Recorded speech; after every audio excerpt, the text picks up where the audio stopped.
Pananakot ng China, kinundina ng isang advocate o advocacy group.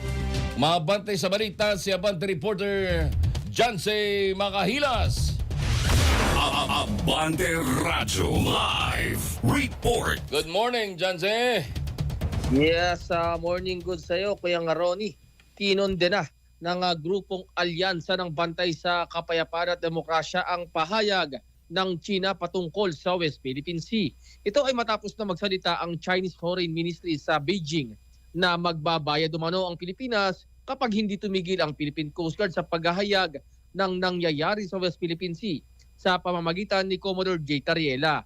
Ayon sa chairman nito na si Dr. Jose Antonio Goitia, ang naging palitan ng pahayag ni na Commodore J. Tariela at ng Chinese Embassy sa Maynila ay hindi isang simpleng sagutan, kundi ito ay hayagang tangka upang patahimikin ng Pilipinas at subukin ng katatagan na ipaglaban ang karapatan nito sa West Philippine Sea.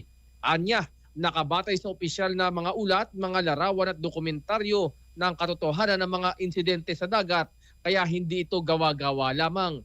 Idinagdag din ng grupo na ang pagpapahayag ng katotohanan ng Philippine Coast Guard ay hindi lamang personal na aksyon ng isang opisyal dahil ito ay isang malinaw na polisiya ng administrasyon ni Pangulong Ferdinand Marcos Jr.